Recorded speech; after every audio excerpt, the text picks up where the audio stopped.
Hello my loyal subscribers, Sour Steve here. Today I'm reviewing a game that has hit the gamerverse by storm. No, I'm not talking about Super Mario or Call of Duty or any of those other dumb popular jock games for dumb babies. I'm talking about some pure pixely indie goodness that could only be produced in the glorious 21st century. That's right, I'm talking about Fire Emblem Awakening. Just kidding, that's just a little gamer joke for you guys. Instead, we're going to be talking about the little indie game that could, Undertale.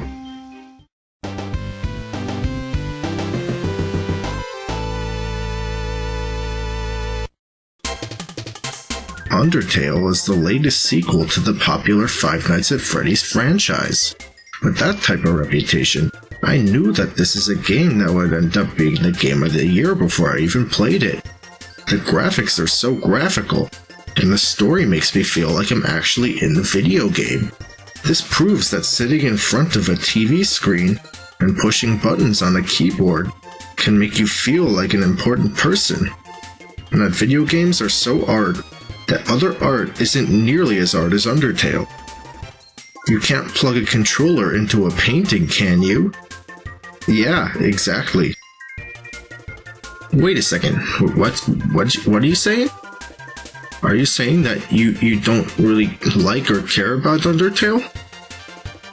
Next thing you're going to tell me is that you want the colors to have their own drinking fountains again, you fucking piece of shit.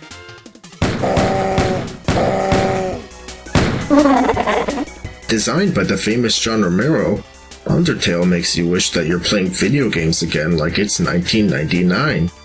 After a lot of really cool people continue to do nothing but talk endlessly about it and complain that it didn't win a plastic trophy over car soccer, I just knew that this was a game that I had to check out. I would have paid money for this, but then I would have paid $15 on Undertale, so a friend gave me a pirated download. Let's begin.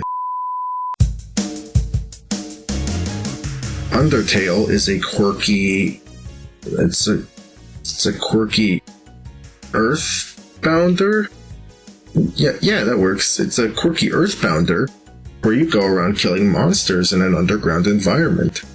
Though you don't want to do that because then the game will make fun of you and call you a lame faggot. Instead, you also have the innovative option of talking to the monsters and getting them to leave your house. Maybe they won't though, and then you can ask them if they want to share some scones.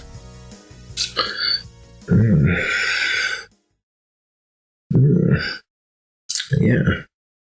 You walk around and all of a sudden a ghoul will pop out and jump scare you.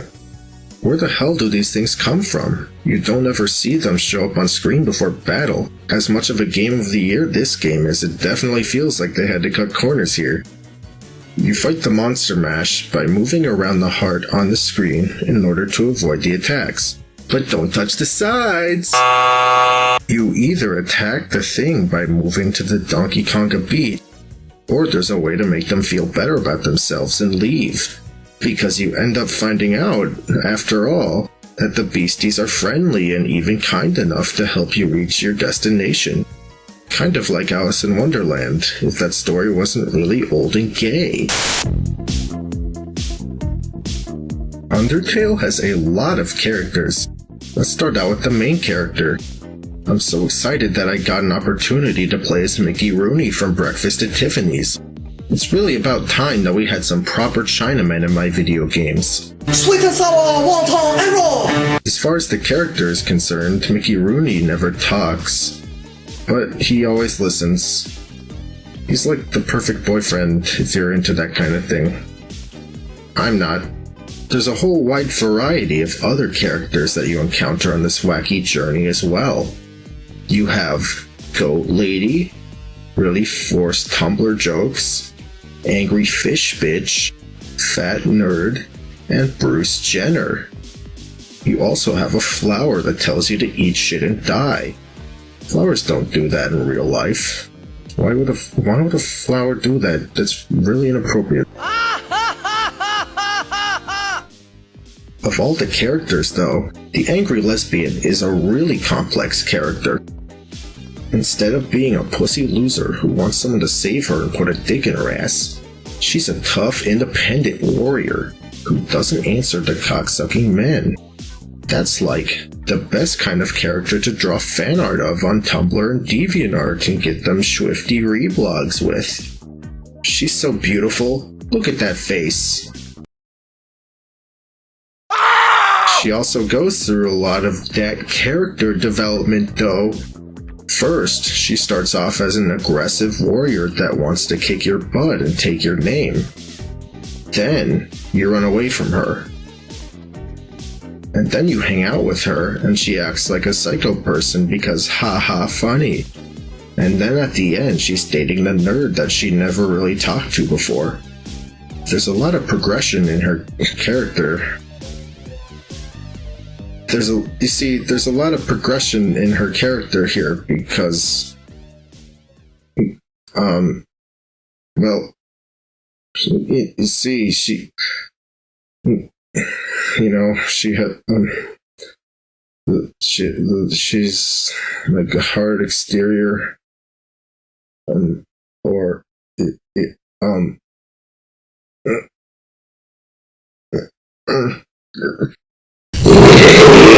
Jabba the Hutt is also a good character. She calls you a lot while you're trying to play this game that would be 4 hours long otherwise. It's really fun because that way you get to listen to even more funny dialogue. Yay! The skeletons are also Italian Americans and want to give you spaghetti and meatballs. Hey, paisano, give me a spicy meatball. Oh yes, paisano, ooh, paisano, mamma mia, mia, so spicy. I said that before, you dumb dago! Really though, Undertale is like if Zach Braff and Jeff Dunham got together and played video games and made a really funny video game baby. The writing not only makes my eyes cry, but it makes my dick cry. On the other hand, I just have the tears of laughter and definitely not the tears of sadness when I see people trying to convince me that a shit movie like Walk of the Penguins would be better than a masterpiece like this. And there are animals in this game too, so the penguin movie is pretty much completely worthless. Normally goats are pretty gay, but in this case mommy goat actually cares a lot about you and gives you hugs and smooches despite trying to kill you. I wish my mom loved me, but instead I'm sitting here reviewing Undertale.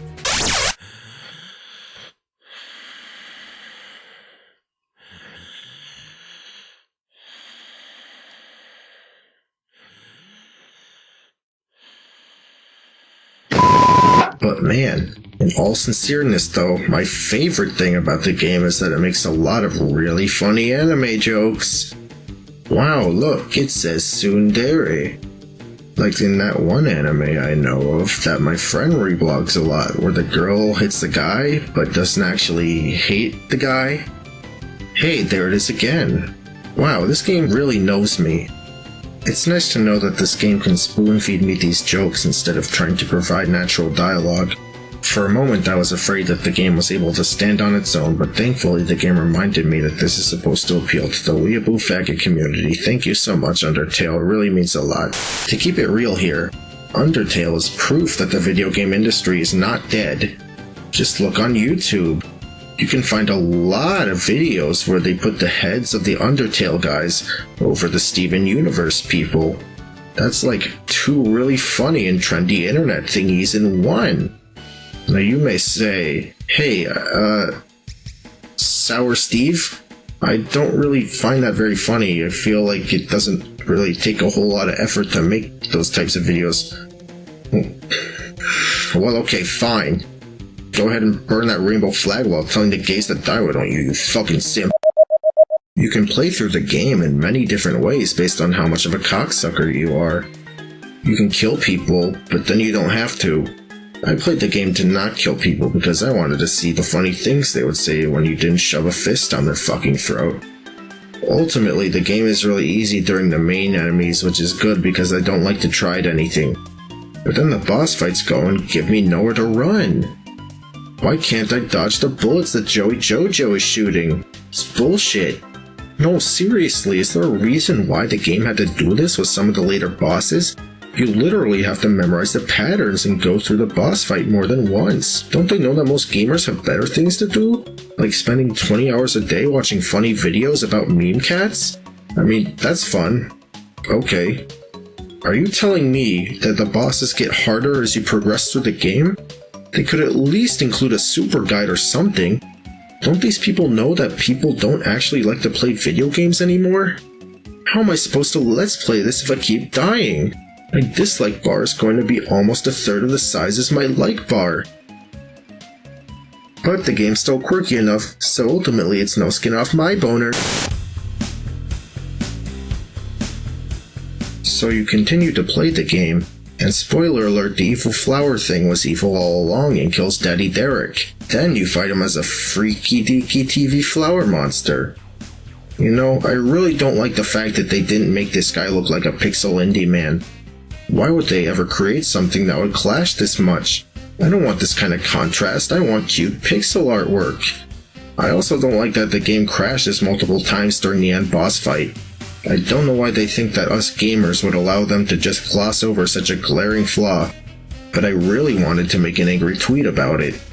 I shouldn't have to deal with this. My parents invested money in a $2,500 HP laptop for me to play games on instead of doing homework, and I should be able to play any game I fucking want. Fuck you, Fantastic Mr. Fox, you little piece of shit.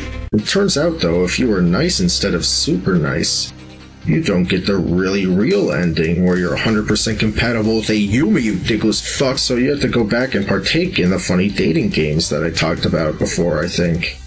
Some would call this filler, but I would call it cinematic. Then after that you fight another goat with Pride Parade wings. I guess after that you win. Sure, I don't know. Oh, yeah, and there's also the genocide route, where you can kill people like a normal game. Well, okay, I only played the don't kill people route, and then immediately afterwards I deleted the game from my hard drive because I really didn't give a shit, so I'm not reviewing it, alright? See ya. Some games are great. Some games are amazing. But also, some games make you take a deeper look into yourself.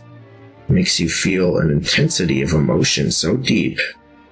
Only a few select games have ever done it before. The kind that after it's over, you feel so incredibly sad because you know you will never be able to experience it for the first time again.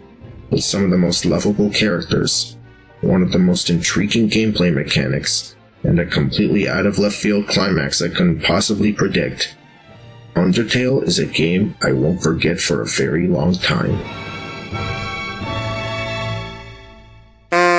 Undertale is a game. If you want to play a game, Undertale is a game. Give it a play. Because it's Undertale. Or you could pretend like you have something better to do than playing it like the sack of tube steak that you are. For the game that taught me what true friends are, I give the game 2 lemons out of 5.